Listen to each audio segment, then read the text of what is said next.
بعد از چندین سال انتظار دوان آواردز برنامه دوان آواردز برنامه که امیر ایزد ترتیبش رو داده.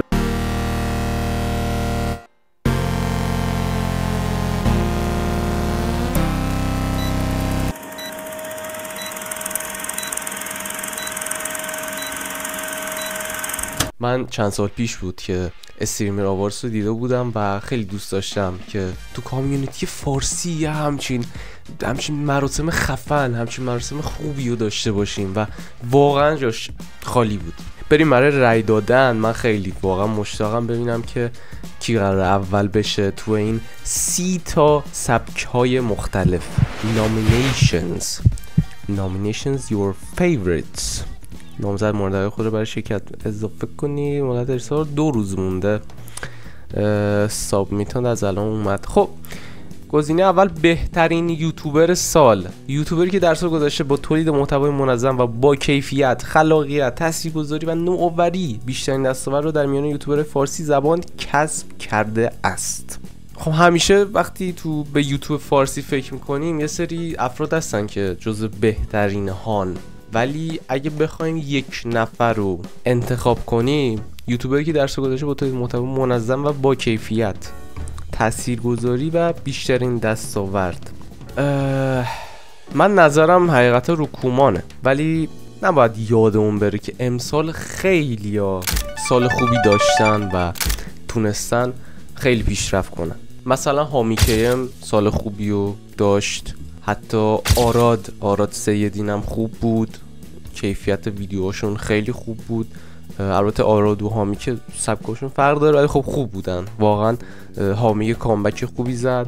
اینجا آخرش گفته که تاثیرگذاری و نوآوری بیشترین دستاورد در میان یوتیوبرهای فارسی. ببین یوتیوبری که هیچ بهش توجه نمیکنه به نظرم ویتو هم خیلی ویدیوهای خوبی رو میذاره و تاثیرگذاریش به نظرم بالاست و باید قدردان یوتیوبری مثل ویتو باشیم. به نظر من میشه گفت همه اینا رو هم بذاریم به کومان شاید نرسن، چون که کومان هم منظم بوده. ببین منظم بودن، ببین اونایی که الان یوتیوب اگه واقعا با هر تعداد سابسکرایب یوتیوبر هستی تو یوتیوب کار میکنی، میدونی که منظم بودن خیلی سخته تو یوتیوب، که منظم و دارم میرم تو میکروفون که هم منظم ویدیو بذاری هم با کیفیت ویدیو بذاری. که با کیفیت یعنی چی؟ یعنی اینکه هم خلاقیت داشته باشه، هم خوب باشه خود ویدیو، موضوعش خوب باشه، خود ویدیو خوب در بیاد، اصلا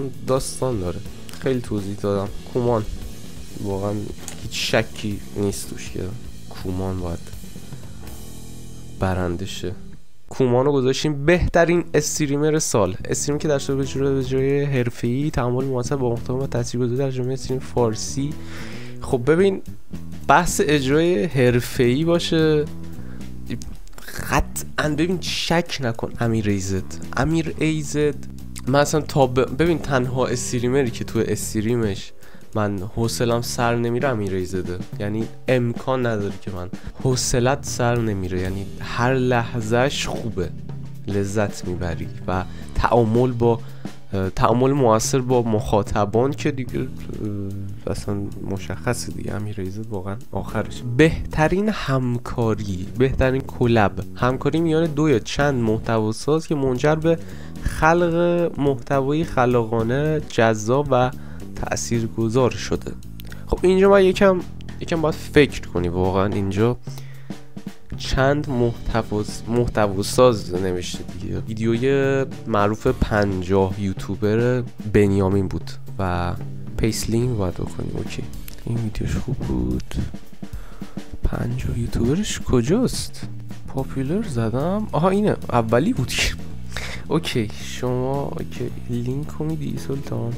اینم از بنیامین عزیز.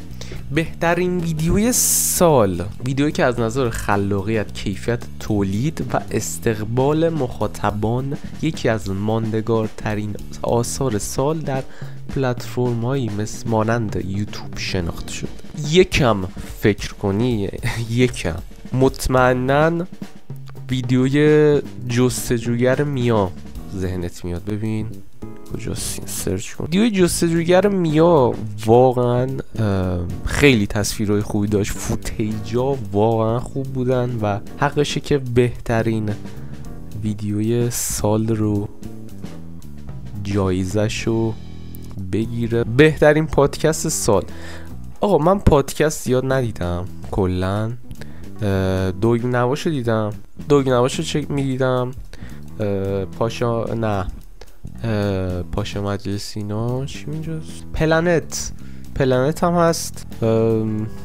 پادکست زیاد داریم کلا تو کامیونیتی، ولی اگه بگین کدوم معروف تر بود، کدوم یه کاری کرد که اون کسایی که حتی پادکست نمیدونستن چیه، حتی پادکست نگاه نمیکردن، نمیتونست یارو نگاه کنه، اونا رو مجبور کرد که ببینن و خوششون بیاد و اصلا ناخودآگاه خوششون اومد دیگه. واقعا دیدیم دیگه، کامنتاشون رو بریم بخونیم مشخصه. طبیعتا قراره فارسی هم میاره دیگه. بله. بهترین شو، ما امسال چند تا شو داشتیم. فرهنگ شو بود، سم شو بود، گلیاپوچ علی زودیاک هم بود. گلیاپوچ خوبی بود واقعا. دلی میخوام انتخاب کنم این گزینه رو. کدومش بیشتر ببین کدوم میشه خورده واقعا که خب همین چرسی و بهترین گیمر سال، بهترین متوسط گیم. آقا من میدونم بالاخره به هر دلیلی آریا کیوکسر یه گیمره و محتواساز گیمینگ خوب و بزرگی به حساب میاد. طبیعتا آریا کیوکسره، حتی دیلی آپلود هم میکرد، الان نمیدونم میکنه یا نه، ولی میدونم که یه مدت طولانی دیلی آپلود داشت. از این برم هاج پاندا ولی هست. هاج پاندا واقعا ویدیوش خوبه، یعنی تو نمیتونی یه نفر رو پیدا کنی که بگه بده ویدیوش. اصلا اون کسی میگه بدم واقعا ولش کن، بی خیالش. هاج پاندا ایزد چه ربطی داره ایزد؟ اینا چه ربطی دارن؟ عجیبه. هاج پاندا. بهترین محتواساز ویدیوهای شورت. آقا ویدیوهای شورت کلا یه کانسپت جداییه به نظرم با ویدیو لانگ و اصلا داستانش فرق داره. و ویدیو شورت هایی که درست میکنن تو یوتیوب اکثرا نمیدونم، به نظر من کرینجن بیشترشون و مثلا به همین دلیل من اینستا رو حذف کردم و کلا خداحافظی کردم از اون مکان تاکسیک بگیم. آره سمیه، واقعا خوب نیست. منطقی ترین انتخاب میتونه اسمش بود نیکی مجلسی. درسته نیکی مجلسی یا ایول آورد نیکی مجلسی. خیلی خوب انتخاب کردیم. اینم بریم بعدی. بهترین محتواساز آموزشی، محتواسازی که با ارائه اطلاعات در حوزه مختلف بیشتر نقش را در یادگیری و آگاهی مخاطب ایفا کرده است. بنیامین بی ای خیلی کاراش خوبه واقعا. یه محتواسازیه که تکرار نشدنیه به نظرم. بهترین محتواساز کارتونی. آقا امسال کلا این محتوای انیمیشنی زیاد شد کلا تو یوتیوب. استارتش به نظرم از مترزک خورد، ولی بعدش دیگه مترزک دست نگه داشت، انگار اصلا استوب کرد. نمیدونم چی شد، حالا تو رپ فارسی خوابید یا حالا نمیدونم، هر چی که بود. ماتریکس شو بعدش معروف شد و بعدش هم چند نفر اومدن که من شخصا دنبال نکردم، هیچ کدومشو نمیشناسم و به نظر من ماتریکس شو هم خلاقیتش خوبه، هم انیمیشنش هم الان خیلی بهتر شده و آره ماتریکس شو به نظرم انتخاب منطقیه. بهترین محتوای بررسی، ریویو کانتنت، محتوای در واقع نقد اطلاع در حرفه‌ای و تصویر در مورد فیلم‌ها، بازی و واسه ریویو کانتنت، سالار ریویوز. درسته دیگه، واقعا بجز همون سالار کیو میخوای بگی؟ اصلا سالار ریویوز دیگه آخر بررسیه، ته این کاره. سالار ریویوز عالی. بهترین محتوای IRL in real life content ولاگ. راه نداره که یک دیگر رو بخوای بذاری، راه نداره واقعا. اگه سال قبلی بود چرا راه داشت. فیلم ساجی قبلا خیلی ولاگای خوبی درست میکرد، درجه 1 واقعا خوب بودن، ولی الان نه فیلم ساجی هست و نه ولاگ. بهترین محتواساز هنری، نقاشی، موسیقی، آشپزی و غیره خلقانه و تاثیرگذار آثار را خلق کرده است. نیک شاه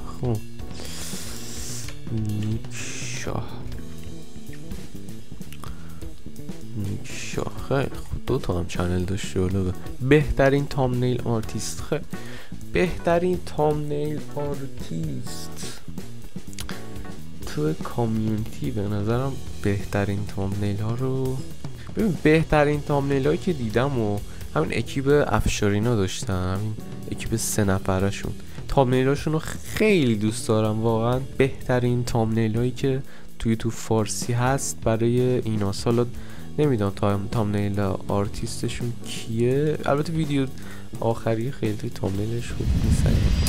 بهترین محتواساز ریاکشن، آقای امیر عزت شما استریم میکنی و تو یوتیوب خلاصه‌شو میذاری، ریاکشن میری دیگه، خلاصه‌ش هم میذاری تو یوتیوب، پس سرنوشت تو یوتیوب هم فعالیت میکنی دیگه. خب خیلی منطقیه امیر عزت.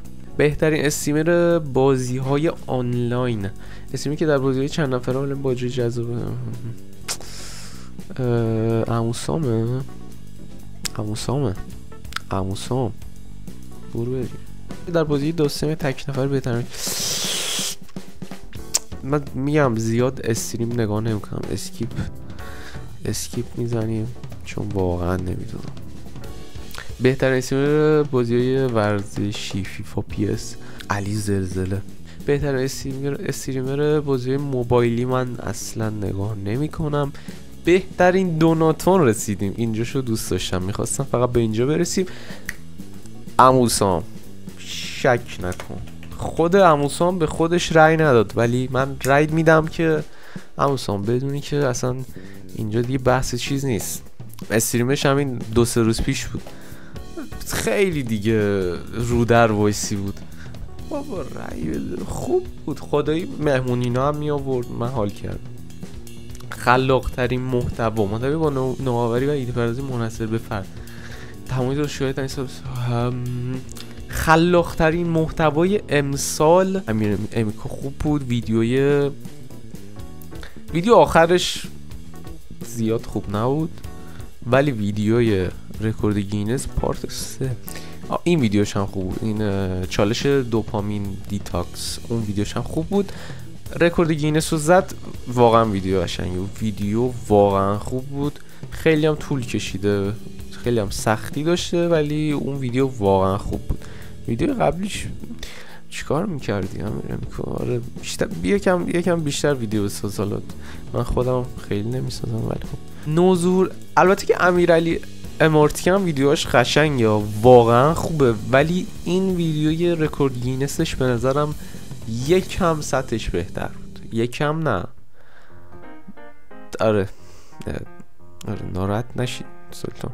نوظهورترین استعداد یوتیوب محتواسازی که در ببین بازم امیر میکو میشه خب، ولی میخوام به امیرعلی امارتی رای بدم که بازم تو استریم سامسابری اونجا امیر عزت گفت که رشد چشمگیری داشته، مثلا رشد چشمگیری داشته میتونه مانیکسوید هم باشه مثال، ولی به نظرم امیرعلی امارتی چون کارش خیلی خوبه دوست دارم اسم اونو بنویسم. بزرگترین استعداد تویچ هیچ ایده ای ندارم. بهترین ادیتور ببین ادیت حاج پاندا شک نکن.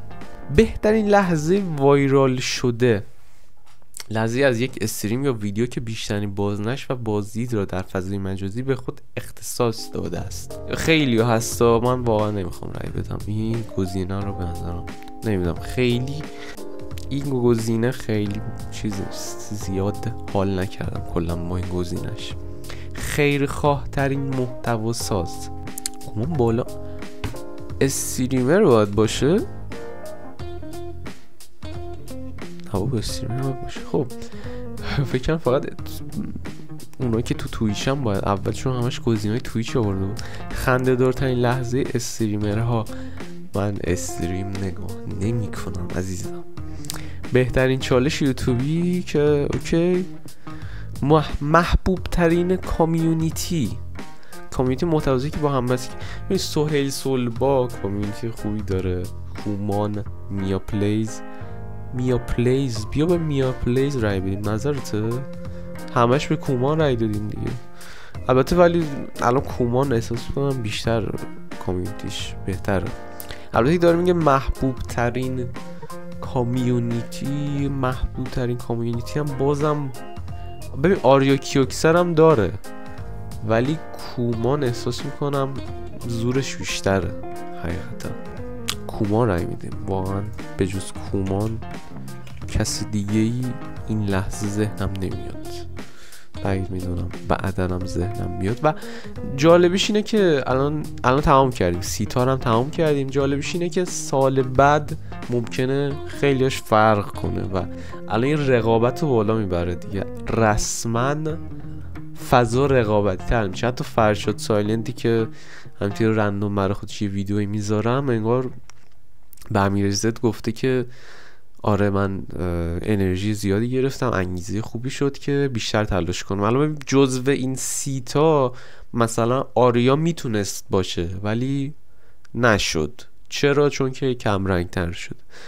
فرشاد سایلنت اصلا نمیتونست جزو هیچ کدوم از این گزینه ها بشه. نمیتونست، به خاطر اینکه محتوای خوبی نمیسازه، به خاطر اینکه چیزی که میتونه انجام بده رو انجام نمیده. به خاطر اونه. سابمیت آلو بزنیم ببینیم چی میگه. یکم زیاد مونده بودیم. لیست نامزدهایی که معرفی کردید با موفقیت ثبت شد. این مرحله معرفی نامزدها تا 8 اسفند ساعت 21 ساعت 9 شب ادامه داره و رأیگیری اصلی از 10 اسفند شروع میشه. پس حتما برگردید و توی رأیگیری نهایی شرکت کنید. اینجا انتخاب شماست که تعیین کننده است. حتما برید رأی بدید. این اتفاق خوبیه. حمایت بکنید، از منم حمایت بکنید. گزینه سابسکرایب بزن. یادت نره. خیلی دوست دارم. ماچ به کلتون.